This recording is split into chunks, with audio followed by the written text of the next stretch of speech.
Ladies and gentlemen, welcome back to the Sellik Thunder episode 11. We're fair cracking on with these. 3 in a week. It's, as you said before we went on, it's Groundhog Day, Ryan. Basically, it was us free for the last few shows. The regular cast at this point, Callum, still struggling to find the time to get on, but I'm sure they'll be back soon. But that brings me on nicely to introducing the guests. Ryan, you're on after a controversial week, backstabbing us, mate, on the Four Tims. No, Joe, it was good to see you on there, having a wee chat. They gave us a wee shout out to them. Great guys. You've been out the boot, but Ryan, good week, huh? Aye, it's been good. Plenty of podcasts I've been on. I've been sampling the different tastes, all the exotic tastes of Celtic podcast. I can't even say that word. That's a great start. Celtic podcast, the landscape, see what it's all about. Aye. But I think it's been good fun. It's good experience as well. It settles the nerves in terms of sitting in front of a camera and speaking. I know that's it. You've hit the big time now. You get on one podcast, now you're on them all. Nice to see you. And Kieran is, what did you say there, Ryan? Addiction, aye, that's it. It starts with listening, then next thing you know, you're the new fucking James English. I mean, nobody really wants to be him, but we'll just pass on for that. Kieran, you're back as well. Did you enjoy your weekend, mate? Enjoy the start of Kennedy's era? I mean, what were we expecting, to be honest with you? Like, just fucking usual, innit? Aye. Same first half, second half. I know there wasn't much of a change. I don't know what we were expecting, in all honesty. I mean, people say we want a new manager for change, but I think that comes with a proper appointment in the summer.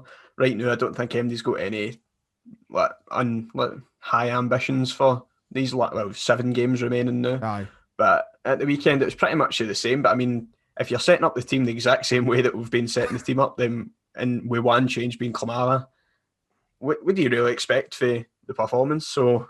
But no, I'm just happy there's one more game ticked off and we're closer to the end of the season. Yep, and that kind of starts us off nicely. Let's talk about the weekend. Let's start about the weekend. John Kennedy's first game, as Kieran says, it's probably no a new era quite yet. Wait for the appointment to be made in terms of a full-time manager and someone who's going to carry the club forward before I think a new era is well and truly underway. I said in my match preview video, look, the weekend would go one of two ways, and it would be either, we get a rejuvenated side that goes out and blows Aberdeen out the water and we get the positivity of a change, or it'll just be more of the same. Like John Kennedy had 3 days, didn't he? It wasn't a very big amount of time. I don't know how many changes he would make. As you said, we've seen Kamala come in, but apart from that, we had more of the same. And I felt like yesterday was probably a bit of a deja vu moment for the last time we played Aberdeen. The opening 45 would have suggested to you that we were, looking fantastic. We're a much better team. Then second 45, we've seen more of the same. We slowed down. We let ourselves become open to mistakes, and Aberdeen could have had a few dangerous moments. But, Ryan, I'll let you kick us off. What were you thinking about the game yesterday?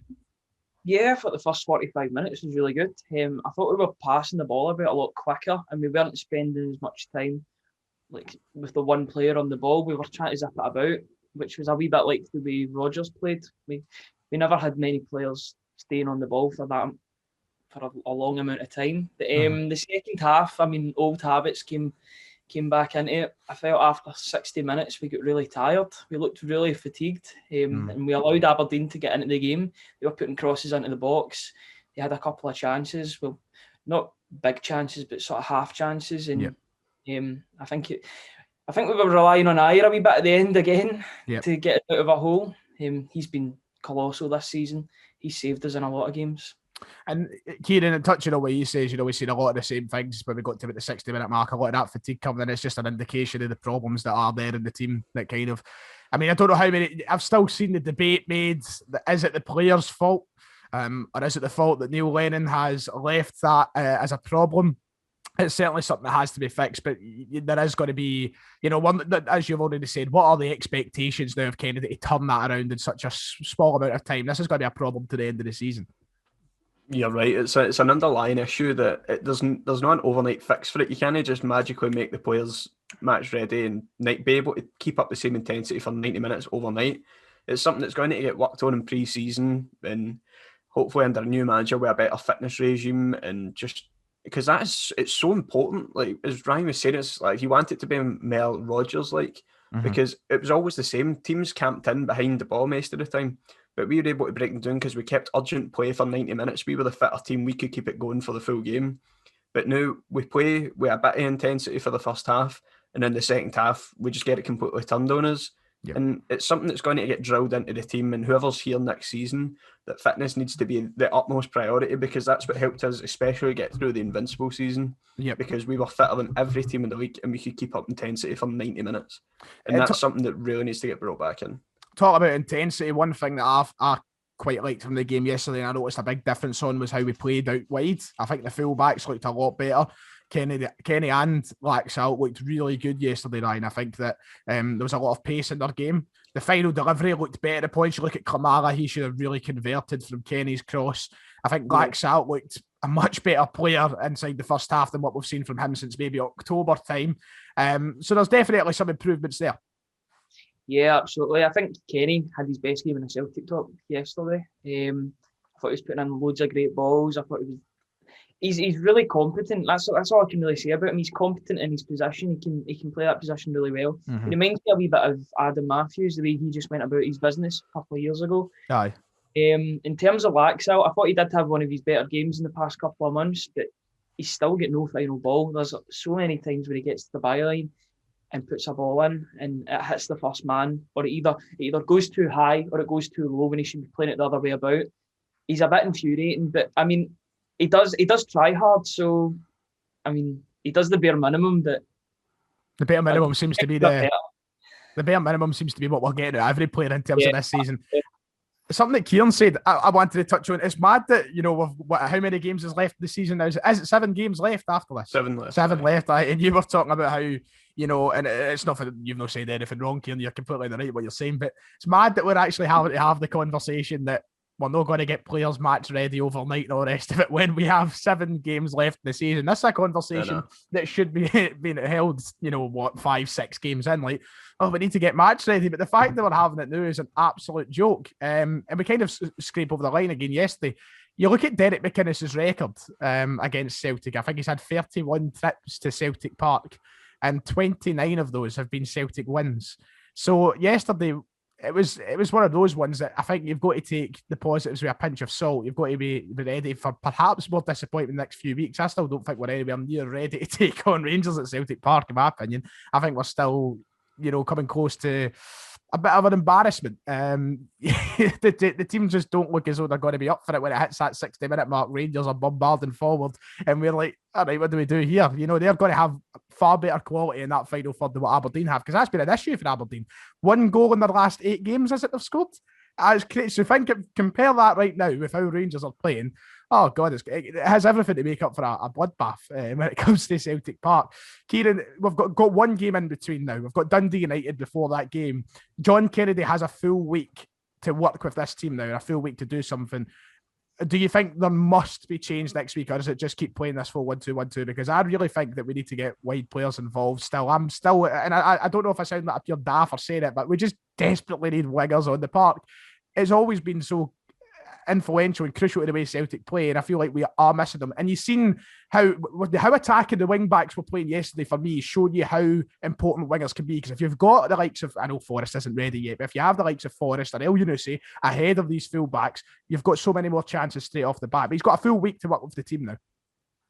See, with the week, you would like to think he could try and get a new system in place, try and work on the shape and that for the full week, even with the wingers, if we could possibly get somebody to play it out on the right, even if it had to be Christie. But in terms of that, I would like to see it, but you need to think to yourself, because when Lennon first came in to replace Rodgers, we had a winning formula. Mm-hmm. He didn't need to change it, and he just said, we're going to play with Rodgers' style until the end of the season, then we'll evaluate then if I'm still boss. And then he got kept on, they started to implement his own style. But with Kennedy, he can't afford to be playing Lennon's style until the end of the season. It's not a winning formula that works. It's not something he can just replicate and that'll be fine until the end of the season. Lennon never left his own accord. Lennon had to go because of the way we were playing. So I don't know how much an influence Kennedy's going to be able to have, but because if he's been part of that coaching setup, is that ingrained into him that that's the way he's going to play a team now, the way Lennon does? Or has he got his own fresh ideas that he's going to use this week to implement on the team and try something new? Because if we go into that Rangers game playing the exact same way that Lennon had to set up all season, we're in for an absolute pumping. And that's the reality of it.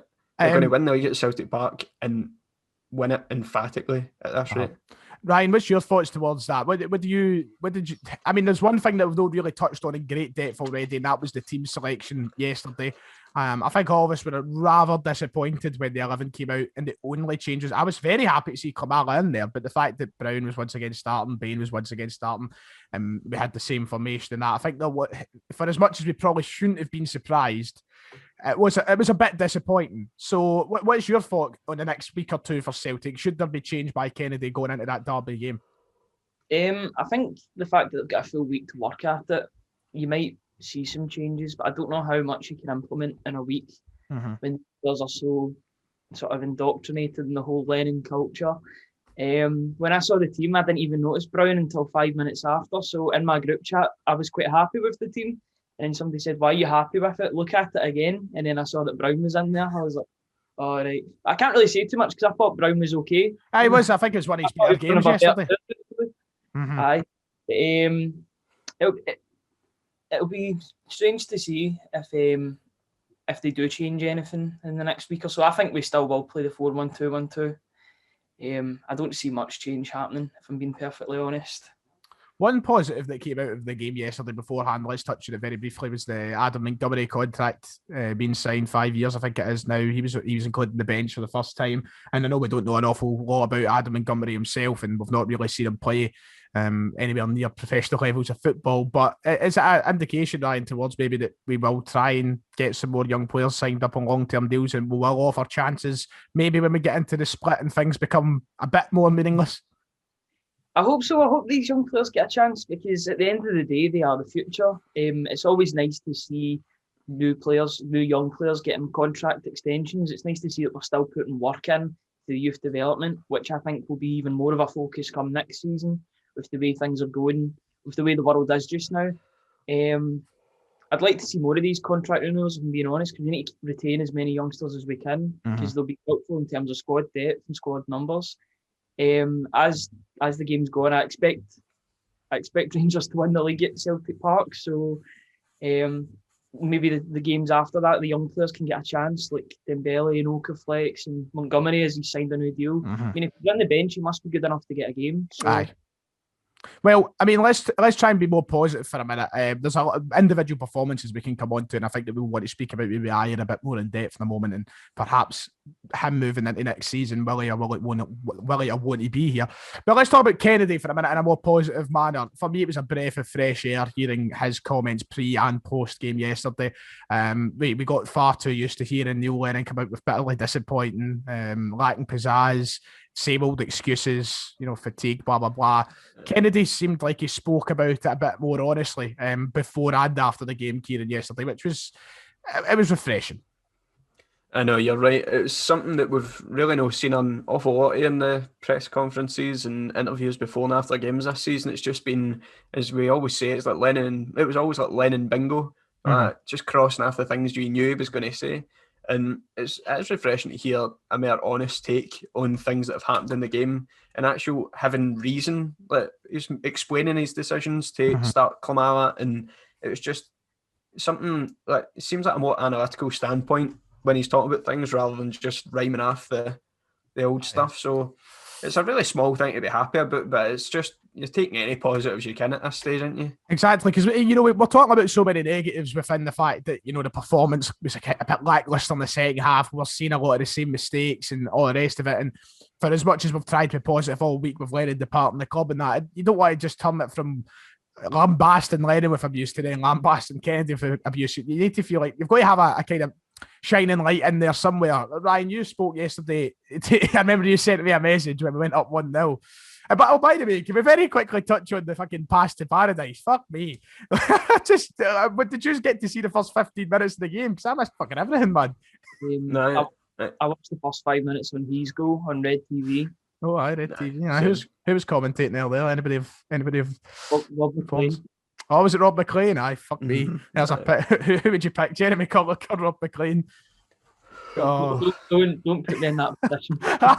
But blow your drums out.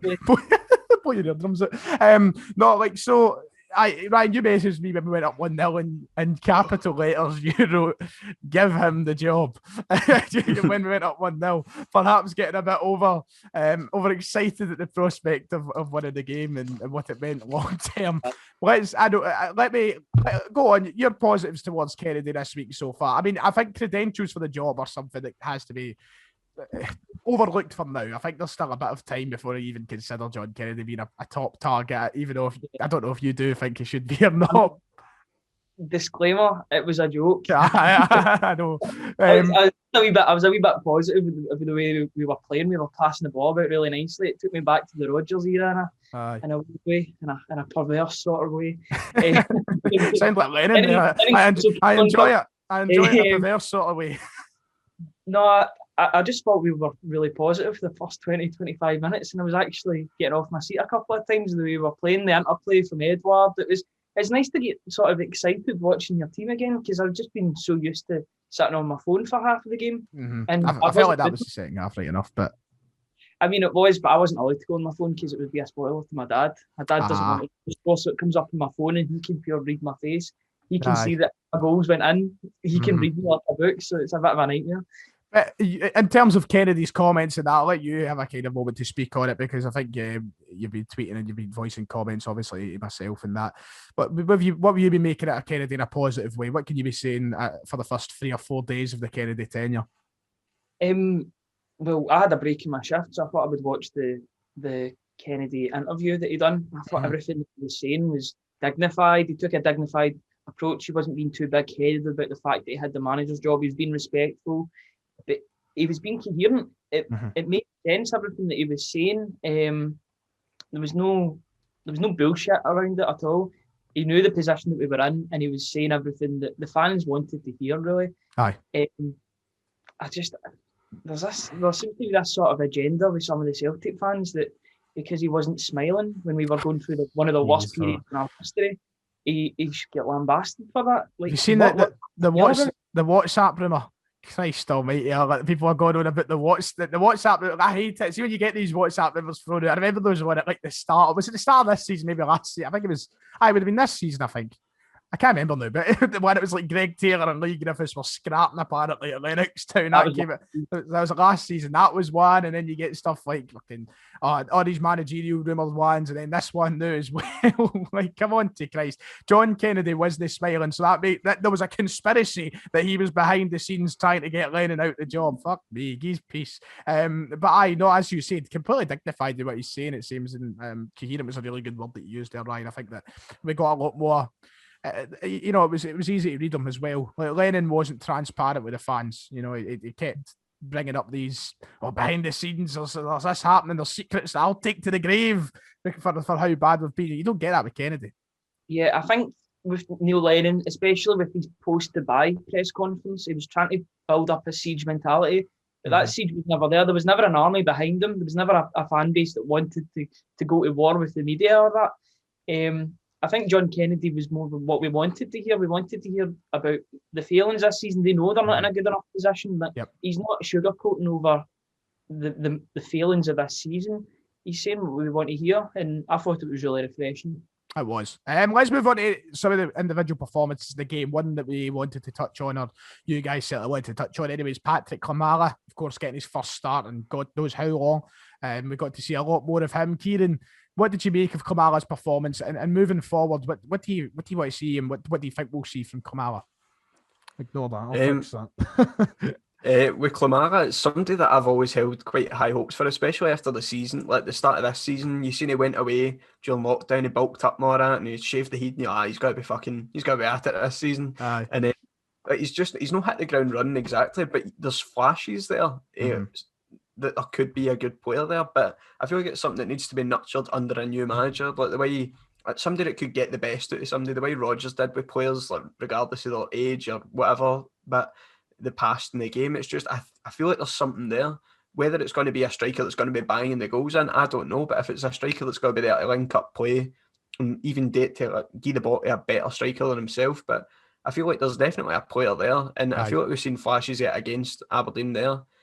the one thing that people have been critical of, and it's not been a while since we spoke about it, but at the very start of the season, remember people were saying, "Oh, he's missing sitters left, right, and centre. He's getting the ball put into his feet." He definitely should have scored that one. But I mean, the pace of the ball is coming against Aberdeen there. It's coming in with a good speed. He's trying to get something on it. I think he was unlucky not to get a touch on it, but it's the fact he's getting into the right areas, he's running the channels, and he's trying to link up the play with Edward. And it's something that Celtic have played at their best when they've got two strikers like linking up well and playing the 1-2s and that. It's when we've played our best, and it was seen last season with Griffiths and Edward. Went that wee run after New Year, and they were banging in the goals. The play was just so fluid, and you need that. I'm not saying Edward's going to be here next summer, but we're going to need a striker to step up and take the reins and say, I'm going to be the top goal scorer at this team. Whether that's going to be Kamara or somebody else, but I feel like he's got a future in the team. I've always been a fan of Kamara since he came in. I mean, granted, for as little we've seen of him, more so into this year, because last year we've seen so little of him when we first signed him. But I like him. I feel like off the ball, he goes very unnoticed. I feel like he does quite a bit off the ball that's using his speed and the way he moves to open up the game a bit. I think he's good at that. I like it. And partnered up with somebody, I think when the connection kind of starts, it could be something very dangerous. The thing is, of course, we know Edouard probably won't be here next season. So, him playing with Edouard now seems a bit meaningless in a sense that, he's not going to be working with the same striker. It could be a Yeti, could be Griffiths, could be somebody else we bring in. We don't know yet. But I'd certainly see a future. Like, as you said, the ball comes in really fast. So then he does well to get on the end of it. It just doesn't come off in the right way. I feel like to judge him too heavily on that is a bit. I feel like people look at the misses maybe he's had in the past and judge him far too heavily now. Because if he was a striker who was scoring goals and having actual chances, I think people would say, he's unlucky there. The balls came in fast. I feel like there would be a lot less of a critical response to it. Ryan, your thoughts on Kamara? We've seen glimpses of how good a player he can be. The St Johnstone game comes off at the top of my head when he absolutely rattles it into the top corner. I like, as I've already said, his speed off the ball, his movement. What do you think about him? I think he reminds me of a player that plays for Brighton. He reminds me of Mopai, the way he plays. He's sort of build and his speed. He uses his speed to advantage. I think he would be far better suited to a team that doesn't have as much of the ball. I know Brighton do have a lot of the ball, but in the past they haven't. And that's maybe suited Mopai. In fact, has he been there since? I think so. He's still there. I don't know if he plays a lot. So that totally contradicts that. I know he plays with a lot of possession-based football. Potter in, you know what I mean? Aye. But no, I think he's a project. He's very much a project striker. He's not the finished article. He's far from it. Oh, he's still very young. He does put in a lot of effort. He does run about a lot. I mean, a lot of fans will probably see that as running about like a headless chicken, but he is making the runs. I would quite like to see him play alongside a Yeti, where Klimala has the sort of running about role and a Yeti's quite stationary, because Edward goes about and roams about the pitch as well. He's not your natural number 9. He drifts out wide all the time as well. So a lot of the time you find he is the only one in the box because Edward's out wide trying to play the winger's role. He was doing that a lot yesterday. But he puts in a lot. He puts in a lot of work. You've got to commend him for that. I thought he played all right yesterday. He looked shattered when he was coming off, obviously, which is what you would expect. But I do want to see more of him, because I feel like we can only get a better opinion of him the more games he plays. You touch on the point I wanted to come to next really nicely, and that's about his style and how he's probably not as suited to this Celtic side at the moment. You're looking at perhaps him as a player probably suiting maybe more of a counter-attacking style, a team that would be on the lesser, playing against Celtic perhaps, maybe that would suit him. He's someone who I think, with the amount of time left on A, his Celtic contract, and B, in his career, and with the qualities there already, be a good enough striker. Kieran, I don't know if you'll agree, but he's certainly somebody I think a new manager can adjust and make suited for another team. Well, for another team, as in playing for another team, you know what I mean? I'd like to think so, because I feel like he's got the qualities there. As I said, you see flashes of there being a player there with Kamara, and I'd like to think that a new manager that we can bring in that can get the best out of players. And I feel like there's a winning formula there somewhere, I think, with Kamara. I don't know if it's with a Yeti or if it would be with another striker, but you'd like to think, because you don't want to write off any of these players that we've signed, because one, we've paid money for them, and you don't want to do that. Like, you want to give the guys a chance. So I'd like to think that a new manager could come in try and rejuvenate him and hopefully find a way he can fit in this team, whether or not it's banging in the goals or doing all the running about. I still think he's got a future somehow in this Celtic team. Another guy I want to talk about very quickly in the game, Christopher Ayer, once again, man of the match, as the Celtic Twitter account said. Deja vu. It seems like this season he's been constantly a man of the match for Celtic. I've already spoke on it in my match reaction video. The chances of keeping him at the club are probably slim, depending on who was to come in and what sort of transfer fee was to come in for Christopher Ayer. But Ryan, this is somebody I would just love for the board to turn around and go, take whatever the and I think we've spoken about this in the podcast before, but no wonder, because he's continuously a guy who pulls Celtic out a hole at times, and he's continuously an impressive player. Yep.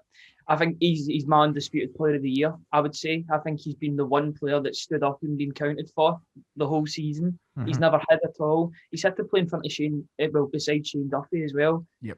And he's still looked brilliant. I mean, Shane Duffy's looked awful, but he's looked good next to him. I think he's a player that I think he will leave in the summer. As much as I hope that he stays and that we break our sort of wage structure to keep him there, I would give him more money. Or I would at least try it, because if you don't ask the question, you'll never get an answer. But no, I think he will go. But I think he's got absolutely everything to become a top-class centre-half. You've got to remember, what age is he, 22, 23? I'm not actually sure what age is. I think he's 23, 23. He's still got 4 or 5 years to go until he hits his peak. You look at what Van Dijk's doing for Liverpool just now. Not that I'm comparing the two. I know some people are online, which was quite weird. But he's got absolutely everything in his locker. If a team like Liverpool was to come in and mould him into the sort of centre half that we know he can be, he'll be some player. I mean, he's kept us afloat at some points this season with his performances alone. And even yesterday, his sort of clearances, his last-ditch clearances. In the first half, you saw his striding runs. He's so good with that. That's undefendable. Like you can't defend against that. You can't press against that because it's so. What would you say? It's rare for a defender to possess. It's so unexpected to see him running at that speed at someone. But in the second half, you saw some of his defensive play. I think he's just a great player. And when he does eventually leave, I'll miss him a lot. Kieran, one thing that's been annoying me, and this isn't what I'm going to ask you to comment on, Kieran. I want to say very quickly, you're talking about the Van Dijk comparisons. Seeing a lot of Rangers fans coming out with the statements, oh, he's overrated, garbage, he's no blah blah blah, this, that, and next thing. I'm like, there is like a genuine refusal on the other side. This isn't a dig at all Rangers fans. I think it's only a selection, but there's a refusal to admit that we can produce good players over here. They got that Dembele dollars pattern a few years ago, and now he's went to Atletico Madrid. He's got a genuine chance of probably winning the Champions League this season. Atletico are very, very good.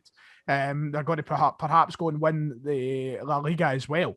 You know, this is a strong Atletico side. And then we've had other players as well. Edouard's cracking player, as we all know. He's no bad. And we've had Tierney, Armstrong. All these players went to the Premier League, and apparently he's rotten. He's overrated.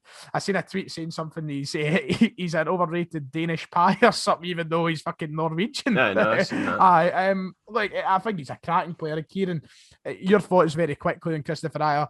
Even not just necessarily yesterday, but altogether, it's a player that you'd be desperate to keep at the club. Obviously, you're desperate to keep him. I'm realistic. We're not going to keep him. People can say we can throw as much money in the armband at him. Like, as much as the guy might love Celtic, he doesn't love us enough to completely put his career to one side and say, I'm going to stay here. Because the guy doesn't owe us anything. We gave him his chance, but he would have got his chance somewhere else anyway. Like, the guy, you can tell he's a class above. And last season, like, I thought he was starting to show a wee bit of, like, there was a couple of moments where I wasn't convinced by him, even though I had been in previous seasons. Mm-hmm. But I feel like he's really flourished this season, and it's a shame that he's had to do it in a team as bad as this year, because in a better team it would have been outstanding. But just the way things have went, he's been the shining light, as you have said. I'd say player of the year. I don't know if there's anybody else that really runs him close, apart from maybe Turnbull. But in terms of that, I think it's going to be a great shame to lose him, because you can tell the guy's a class above the rest. It's just, you can draw the Van Dijk comparisons alone for the way he charges forward with the ball, because it comes with such ease and there's nobody stopping him. It's like Van Dijk, that goal against St Johnstone, he glides through the team. Aye. I can do the exact same. Nobody can stop him. He's just got that quickness at his feet, and he's got everything, as Ryan said, to become a top centre half. And I'd fully believe he will. I was going to say the control for a centre half, and the guy his size as well with the ball at his feet. I suppose you can attribute that to the fact he was a centre mid, coming through, and we've changed him into a centre half. No, he's definitely somebody I'd love to keep. People are throwing about price tags and all the rest of it. I would just love the idea that he just can't get a move in the summer. I'd love for him to stay. Just somehow I just want him. I'd keep him hostage if it was me. Like FM player comes to ask you to leave, you're like, nope, no, buddy, you're no fucking gone. But no, he's a cracking player, and I would love for him to stay. But as you said, being realistic, he probably won't be at the club next season. Player of the year, we'll come on to a podcast to discuss our end of year awards towards the time. But right now, for me, as both of you have already said, he could be probably undisputed player of the year. I don't think there is much of a dispute to be had surrounding that. We'll move on very, very quickly, and we'll talk about some comments after the game yesterday from a Mr. Gordon Strachan, who has riled everybody up, and quite rightly so, with his comments after the game last night. Kieran, what does he say? They said that the fans don't understand the game. It's just so infuriating to be told by these people that Celtic have brought on to be their propaganda puppets on these, to try and push the rhetoric that you shouldn't complain, you don't know how good you have got it. It's just, when you've paid upwards of £500 for a virtual season ticket, and blind faith to the club that you didn't know when you were going to be back at the grounds, to have it thrown back in your face and told by somebody that they've employed to do this, stop complaining. You're like, you don't know how good you have got it in that. And like, you can go on about the success of the past few years all you want. Everybody's appreciated that. Everybody can. But when you've been let down as much as this in the space of a season, for it to drop, the standards to drop that much so quickly, I think everybody has been very entitled to their opinions this year, and they've not been wrong in the slightest. And to have Celtic try to get these people to push the idea that we shouldn't be complaining, and it's just keep talking about Neil and all that, how he resigned, and they just keep going on and on. It's just so infuriating to have it thrown back in your face. You think, how can they get any worse for the standpoint we were? Like, just move on. The guy's been sacked, resigned, but the guy's left. Why do you need to keep talking about it? Yeah, I know, exactly. Move on, new era. Save it for us arseholes on the podcast to keep talking about it. I know, exactly. I mean, there was... I seen a few people blaming. It was funny. We never actually touched on this, and I think Thursday when we done the podcast was a Wednesday morning. We never actually said, but Ryan was one of the ones that showed me that there was people genuinely out there blaming the podcasters for Lennon's departure from the club. The patronising by Gordon Strachan to the fans, right? It really, the added values there, innit? It's added value, but it's nothing new. He's been like that his whole career. The way he speaks like that towards fans. See, if you've not played football, or if you've not managed a football team, then you automatically know nothing about football to Gordon Strachan. Like, you don't have an informed opinion. So all these analysts that watch games, that watch probably more games than he watches in his house. I mean, he's supposed to be a director of Dundee. Dundee dropped points the other day, and he wasn't there. He was in Celtic TV instead. So I don't know what that says about him. But, in terms of analytics and that, this is the future. I feel like saying the future is now, old man, because he's just got the ramblings of an old man that's been let out his nursing home for a day release. Honestly, someone needs to wheel him back into his wee home, because he talks a load of gibberish, talking about... I remember a couple of months ago, he's talking about the way Liverpool playing that. I'm like, it's Celtic TV. I'm like, have you not get this guy? It's supposed to be Celtic TV. I think he talks a lot of rubbish. I didn't even hear it live because I turned it off. I assumed that nobody watches it after the. I don't. I didn't think we were going to get a post-match interview from the manager, because that hasn't been happening the past couple of times. Aye.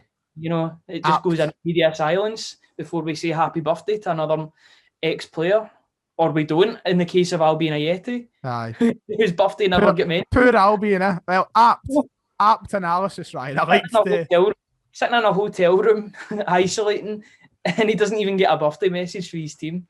I know. No, you put it very nicely, Ryan. I think Strachan is somebody who, throughout the entire season, has been one part of the major problem that has been the presentation from Celtic TV.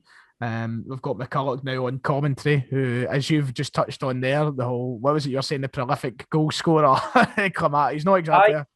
I was saying that Klamala's not the most prolific goal scorer. I'm like, well, he doesn't get the most prolific appearances. No, he does not. Doesn't get a run of games at all. How is he supposed to be prolific? Is he supposed to be in every 4 weeks and score 1 goal? I know. Will that be consistency then? It's ridiculous. It's I know. silly. It's a shame he's no Lee Griffiths. It's one of the ones that I think will just get us back into the grounds so we don't need to hear it all. We'll move on and pretend that I'm just ready to fully accept this season never happened. Just pretend it never happened in every sense of the word, from the Celtic TV presentation to the on the park performances. I didn't have to see any of it. What happened to Rory Hamilton, man? I was enjoying it when he was commentating it. That was Just a weird one. disappeared. We promised the Sunset and Vine production team. We promised everything. We promised this high-end TV production. And what have we got? That's knockoff. Strang. I couldn't live overseas. Oh. Is this the sort of content that they get? No. You get worse Fuck things. Oh, well, I'd happily take. I seen I think it was Spunkphone that put up a tweet yesterday. It was I would happily take it's in the back of the net guy back. I'd rather take him back here. Fucking Jerry. Say the phrase, say the quote. Get us free on that'd be a good laugh. I did a commentary. Kieran, you're the host. Ryan, you're the new Gordon Stratton. I mean, I was. On you go. I was interviewing Tony from 4 Times in a Podcast, and he said he'd much rather hear Paul John Dykes at half time, and I totally agree. That gives the sort of opinions that you want to hear. It's not. It's in between non-biased and biased. It's like informed. It's good though. It's Kieran. You could give him a good run in for the job as the host. Oh fuck! Everybody's getting used to the controversial comments. You'd be arguing with the cunts through the camera. You see you in the comments section of the last episode. Brilliant. Cunts don't like to hear the truth. Aye, they don't like to hear the reality of the situation. They want to have their heads buried in the sand, and if they want to be assholes about it, I'll be an asshole back. So that's the reality of the situation. Like, if you don't like it, you don't. Nobody's forcing you to listen. I was trying my best to go through the comments section in the last one and take like screenshots of every one of your responses. And I was going to put up a tweet going, "Ladies and gentlemen, you're an alt." just put it up on the Twitter account because it's true. But because there's been so many people, and I don't mean to come out and slaughter the viewers, but there's so many people who watch this that are equal-minded. Maybe not even equal, level-headed. They can take it. They understand the frustration and they will have a genuine debate about it. But there's some people who just want to come out with the argument week in, week out. You're young, you're spoiled, you're an entitled Ned, and what you say is completely and utterly wrong. And that is just fucking nonsense. Because on you go. No, it's just I hate the whole. I know it's the kind of entitled Ned stuff. You don't see it as much anymore. It was more during the protests and that. And obviously, if you look at this season as a whole, you can agree with the fact that some of the protests did get out of hand. You can't deny that. Some of it was a bit out of order. But some people were just trying to say you weren't allowed to have your voice heard whatsoever. And people were allowed to do it. And I just don't get this whole thing for some of the elements of the older support that make it as if they are the absolute righteous people. They've never done anything wrong in their life, and everybody else is entitled to be Ned bastards. But if you look back at some of the stuff that they've done in the past, I don't really want to sit here and rhyme it off, but some of it's pretty fucking despicable. Aye. And to come out and try and claim that the new generation of supporters are entitled and wee thugs and that, when you look at some of the stuff that elements of the support, alcohol is banned in stadiums in Scotland because there was a riot at the Scottish Cup final. Bananas were thrown at a Rangers player by Celtic fans. What's his face?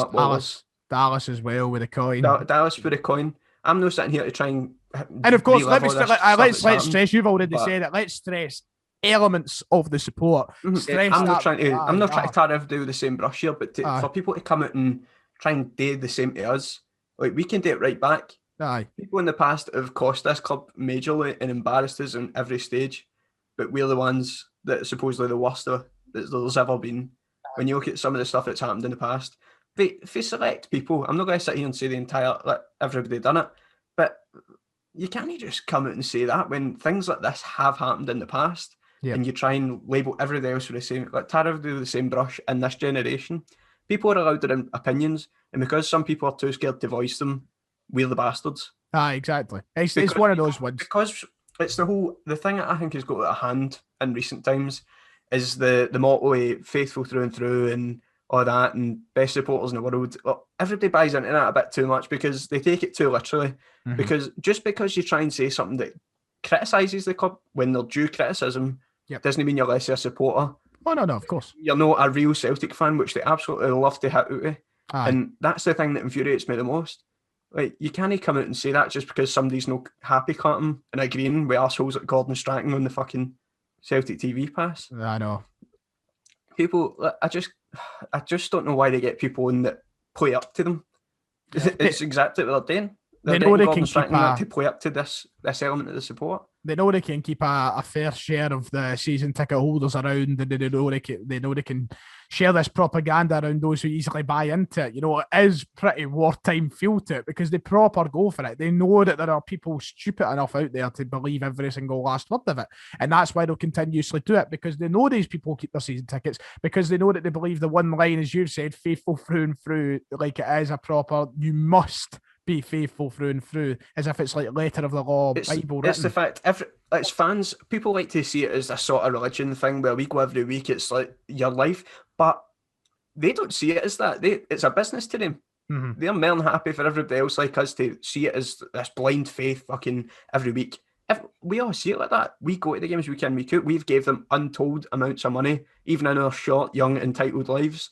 Like, the amount of money we have forked out over the past however many years watching Celtic, like, it's a business to the people at the top. They don't give a fuck if we see it as a religion sort of thing or know the way people go on about it. Like, obviously you go every week, you're faithful to your club, you don't just fucking abandon them. But when people are talking about no renewing their season ticket this year, they're fully entitled to. Aye. Because the shite we've had to pay for to have it thrown back in our face, I just don't understand where people can come with this, no, a real Celtic fan part. Yep. Like, just because you're willing to accept everything. You spoke about it pretty well there, Kieran. You got any thoughts to add into that, Ryan, just as we move on? I think you can draw parallels, and I don't want this to get too political of that, but you can draw parallels with the SNP party as well, because you can support independence while still criticising the party. Yep. Like, at the end of the day, you're still a supporter. It feels as if a sort of cult at times, as if you can criticise the way Celtic are operating, which in some aspects this season has been shambolic. Got to look at Dubai for an example. You've got to criticise them for that. It was the wrong thing to do. And I just feel like the fans that they're sort of catering to, with every season that passes, that is becoming more and more the minority, because more Celtic fans are getting informed in things and informed in the way the club is run, whether that be good or bad. It's not my place to say. But I feel like that element of the support is becoming a minority, and you're seeing the real sort of Celtic fans not standing for stuff like this. Mm-hmm. It's not our fault that fans have become soft after 1994 when the club got out of trouble and Fergus came in and saved the club. It's not our fault that we get soft then and everything. You can't criticise the club anymore, because bad decisions still happen in the club. It's not, we're not perfect. Yep, nothing is. No, I know.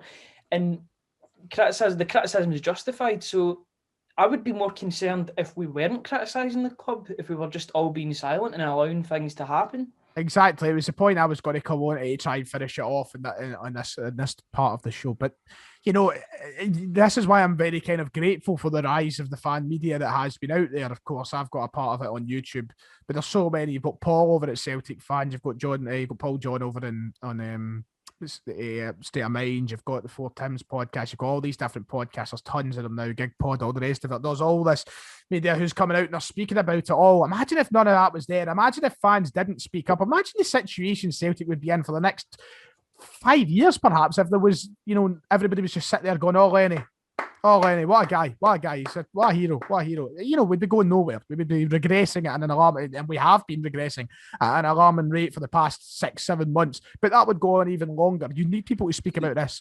And it's like, I know what you're saying, Kieran. Completely understand, and I completely agree with you, in fact, about what you're saying about all this, you know, we're the Neds for coming out and saying this. We're not, it's not even like we've came out and went in our criticism of the board and in our criticism of Neil Lennon. I've never once on YouTube sat there and went like that. Well, everybody who's backing Lennon, you're wrong.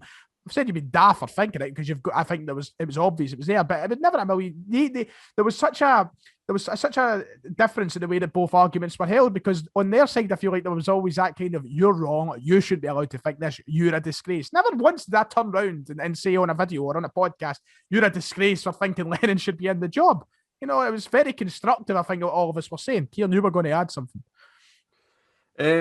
Just about the whole, what you've just said there, but like, people have had the wool firmly pulled over their eyes for a long time under the guise of being faithful through and through. You can support the club. That's the main message I'm trying to say. You can support the club and also be critical, because as Ryan said, if you're not being critical, then what the fuck is this? Because as you said, if there was no fan media to come out and try and make these points, what would the case be? It would be some people's fucking utopia. I'll say that right now. Everybody just standing there perfectly in line, supporting the club, faithful through and through, don't question anything. And that's just such a totalitarian way to look at things. Like, if the club was being run like that with no input, like, fans are shareholders in the club for a reason. They want to have change.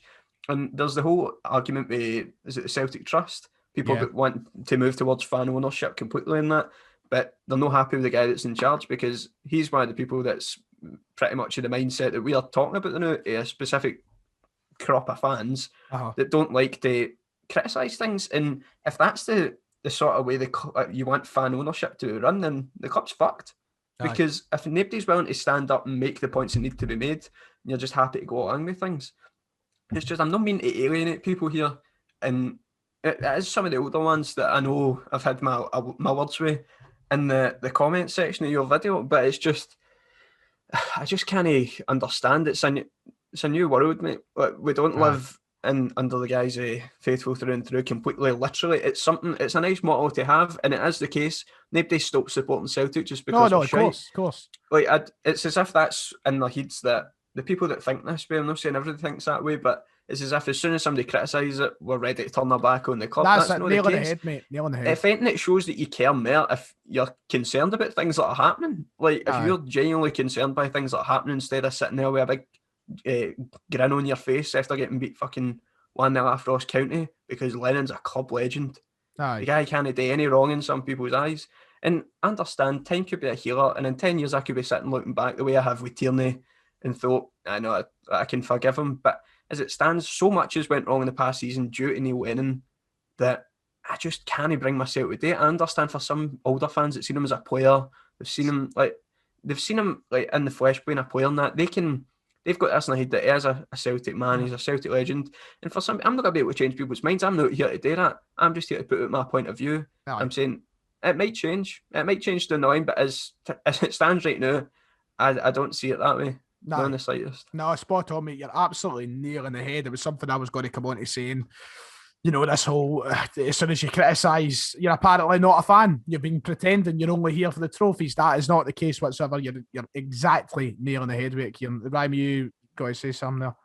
I think that makes you more of a fan if you criticise it, because you can put that to one side and still put up an argument. I would just say that there's been some amount of revisionism over the past couple of days regarding Neil Lennon. It's as if people just want to forget about the past 6 months, when the past 6 months are all I'm really going to remember. When it comes to Neil Lennon 5 years down the line, I'm going to remember this utter shit show of a season. People saying, oh, he's a legend, he's put his life for the club and that, which he did. He was there, but the board allowed him to do that. I mean, there was questions that he shouldn't have even been appointed in the first place in his first interim period, because it was his first game Ross County at Hampden. I think so. Get the job at the end of that. One of the first, anyway. It's as if these habits have been there for ages. And I remember seeing something a couple of weeks ago, and it said that Neil Lennon was so close to getting the job instead of Brendan Rodgers. But the only reason why he didn't get it was because Rodgers had a better interview. The board were willing to give him the job after Ronnie Dyler. They were willing to go backwards. So these habits have been ingrained for years.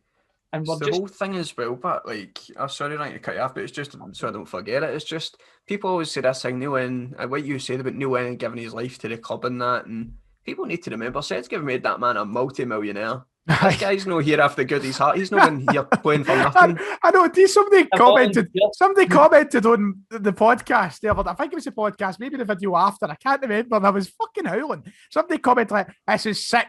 Lennon's out of job. The man is stayed here and now he's got no job, and you're laughing at the fact he's got no job. You don't know what's going to happen with the man. I'm sure that the fucking 50 grand a week he's been earning for the last year and a half isn't going fucking down the pan. I think he'll be all right. I'm fucking out, and they're treating it as if he's just been let go of a minimum wage job and he's going to be in the job seekers allowance. It's fucking mad.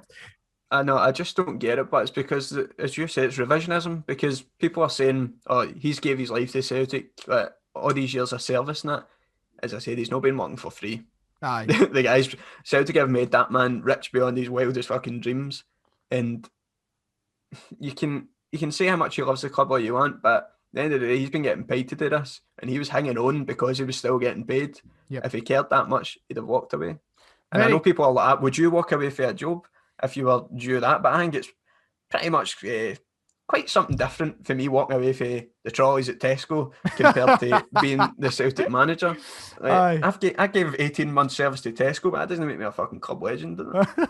Well, I mean, legend. well, I can add to that in saying that the Kieran Hall trolley days are still spoken about in the shop. So you must be, Kieran, you must be a club legend, mate.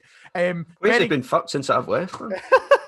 Very quickly before we end off on that, what a brilliant discussion there, lads. I did enjoy that. Before we end off and move, can I just very quickly add as well, we understand that that's not I've got so many people who comment and go, look, Ryan, I'm an old guy, I'm a Celtic granda, and I completely agree with what you're saying. It's not everybody. We're not generalising everybody who's over the age of fucking 45 who supports Celtic as being a happy clapper and being this, that, the next thing.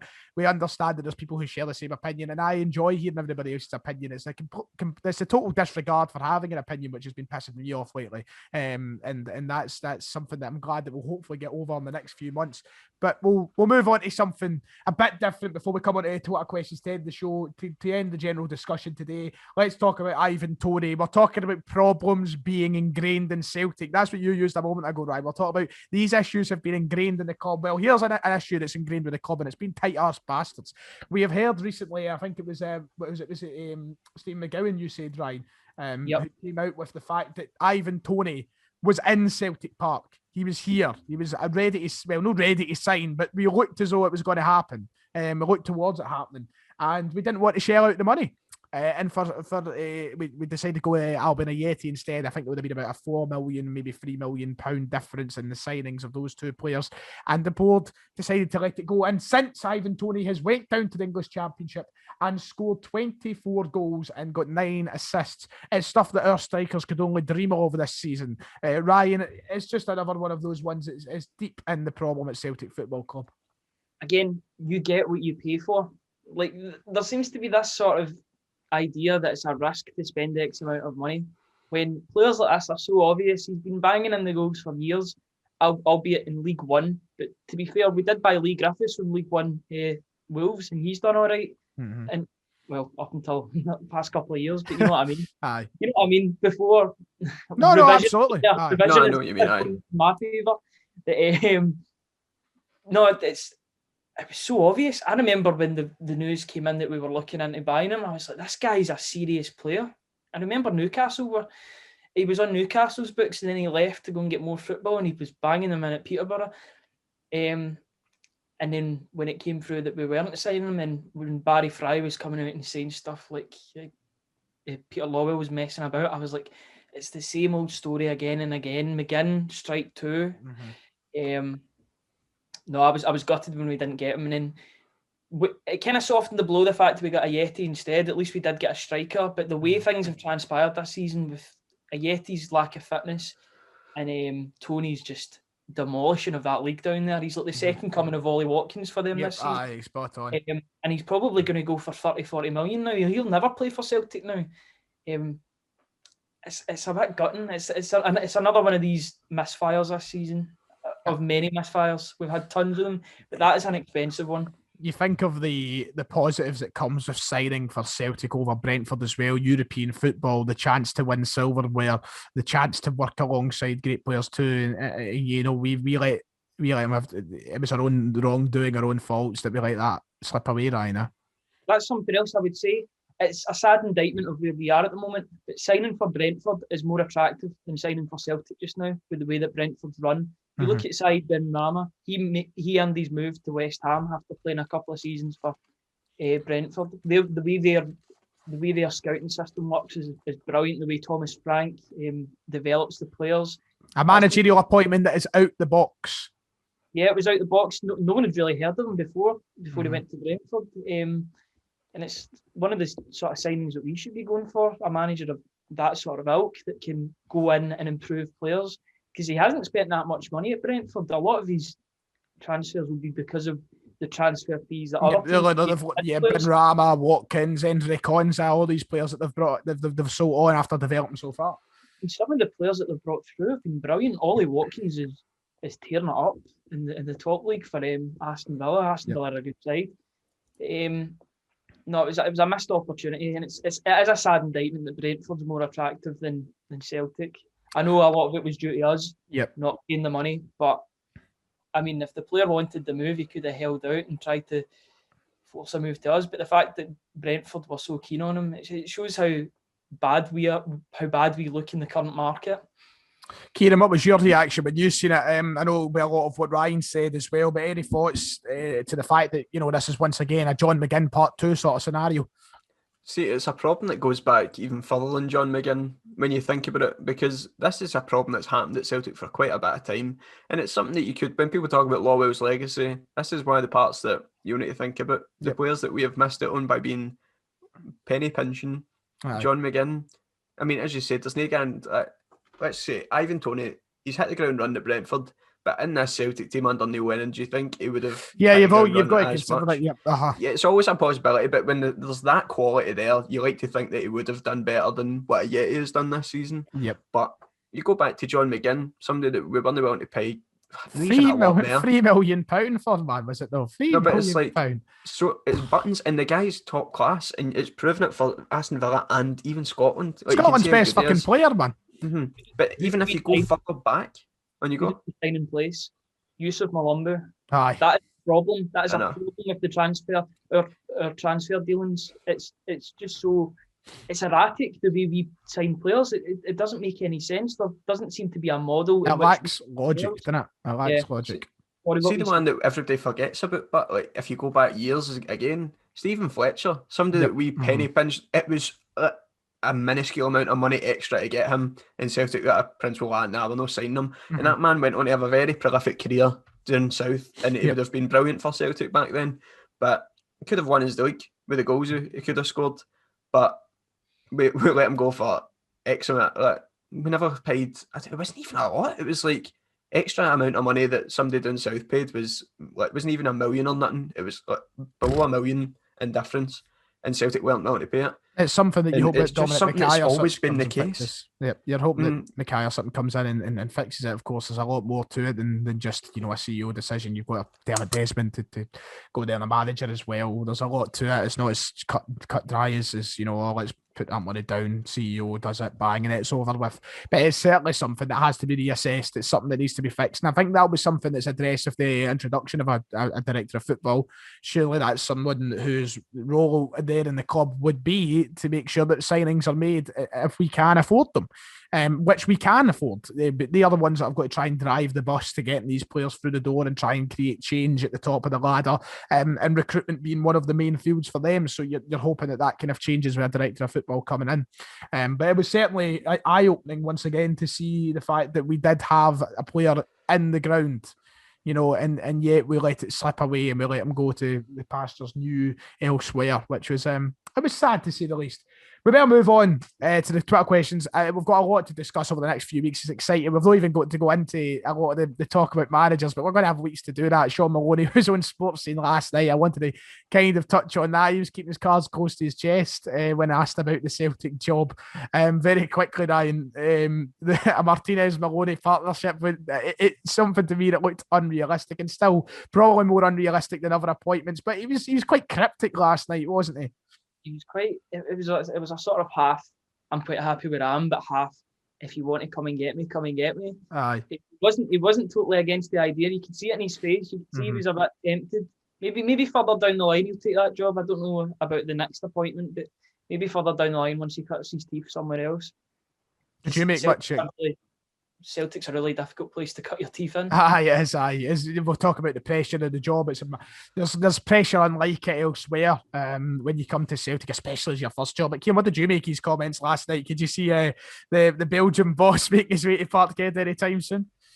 Nah, I'm not going to sit here and get ahead of myself. It's a lovely thought, but I think it's still a pipe dream because when you look at what Belgium have potentially got ahead of them in the next couple of years, Belgium have got their golden generation of players. Yep. This is their last chance, I feel, to use that crop of players to win a major tournament. With the crop of players they've got, is Martinez and Sean Money going to walk away for that when you've got the Euros this summer and then the World Cup getting played in the winter next year? No, for me. But as I said, it'd be lovely. I think it would be a brilliant appointment to have Martinez manager and assistant manager Maloney, and then it could go into a progression of Maloney becoming the manager further down the line. As I said, nice thought, but realistically, it's not going to happen. We've got the Twitter questions to fire through. We'll try and get them through very quickly. It's been a great show so far, lads. I've enjoyed this. Thanks again for coming on. This is it. We're here to take the crown. We are the I don't even know, the trendsetters, mate. No, we're not. We are the. Right. I was howling last night. I was sitting watching it feels like everything's against me at the minute. Like when I play my FM streams, I constantly get like, oh, I want to play, and they're like, oh, £55 million, ha ha ha. And then there'll be something else. It's like, oh, get 55, oh, ha ha. And I feel like they're pure rubbed into me. And I was watching like the season finale of, or the series finale of The Man in the High Castle last night, and there's this big moment in the show, and I won't spoil it in case anybody's not seen it or watched it, but it's like a television broadcast, and it starts off and it's like pure serious, and it's like, we are the people, and I was like, oh, you've got to be taking the mick, yeah. And I was like, just get it to get me at this point. I was proper engrossed in it. But we've got the questions from the Twitter Twitter post. Duncan, he comes in first. He says, how are you feeling about the champions heroic and battling 1-0 victory at home to Aberdeen? Since a side who scored 1 goal in 8 games, the Rangers fans won't let us breathe, will they? They won't let us have our fun. No. No. Adam Kennedy, we'll move on to the serious questions. Adam Kennedy, he says, no a Sellik fan, but intrigued to get your guys' thoughts. What do you make of this Colt team rumour? Both the old firms supposedly chucking £3 million at it. You in favour, yes or no? So very quickly, just to cover for people who have not seen this, it was broke by, once again, 3-letter publication that I'm not going to name. Story was broke that apparently Celtic and Rangers are looking at putting £3 million towards having Colt teams introduced to League Two, which has really divided opinion online. A lot of people not in favour, a lot of people in favour. Kieran, I'll start with you. What have you been thinking from the news that only broke here the past day, I think? See, for us, I feel like it's pretty cut and dry. As we wouldn't mind seeing our youth players go into a league that we're going to be playing against proper, fully grown guys, and it's going to help their development instead of playing against people their own age or people that are still built like wee boys. And that's just realistic. We'd like to see it, but obviously we're not qualified to speak for the fans of the teams that are in these leagues already, because I think it's pretty evident that they are very much against it. Yep. And the argument is, why don't they just loan all these players out to all these different teams? But then it's not really the same as having the full Celtic development squad playing together. And yeah, but it's not the facilities and all the rest of it. They're going to get far better use out of working at a place like Lennoxtown, and perhaps a lot of these League Two teams will probably be training in stuff like school grounds and all the rest of it. You know, a lot of them don't have proper training facilities, so there is an argument there from the Celtic fan point of view that, you know, there's a reason we don't loan players out to League Two sides year in, year out, because they want them to be training here. They want them to be getting the best out of the coaches and the facilities. Ryan, once again, divided opinion. A lot of people looking at the fact that like teams like Kelty Hearts and that are having to work their way into League Two. Yeah, we can just pay £3 million and get an easy pass there. That's the input from the fans down in those leagues. What's your thoughts towards it? I mean, it would definitely suit us, that's for sure. I just don't know if it would suit the other teams, because a lot of these teams rely on loan young players from the top leagues to sort of fill out their squad, to sort of give them a wee bit of quality. I think if you were to see this, you would need to see league reconstruction. Yep, you would, absolutely. Because in its current climate, you couldn't just add 2 teams in. I know it'd be a bit daft for it to go 12 teams, 10 teams, 10 teams, 12 teams. Like, that would be a bit weird, to be honest. I mean, I think if that was to happen, you would need to see reconstruction of the leagues, and I think that's inevitable. I think it will happen eventually. maybe not the Colts teams. I don't think that's inevitable. I think the league reconstruction will happen at some point, but it would suit us, but maybe not so much them. Okay, move on to Aaron's question. He says, what's the least amount of money you would sell Edouard and Ayer for? We'll go through this quick fire. Just give me prices. I know fans of opposition will be like, you think you'll get that much, but what's the least amount you would accept if offers were to come in the summer? Kieran, you first for Edouard and Ayer. I'd like to just say a blanket 15 million, but I don't think we're going to be in any position to be demanding big fees like that. Ryan? I was going to say the exact same figure, 15 million. 15 million a piece. That's what I was thinking as well. Pretty like-minded on this. 50 million pound a piece. No less. Fucking pay up, you clowns. We'll move on.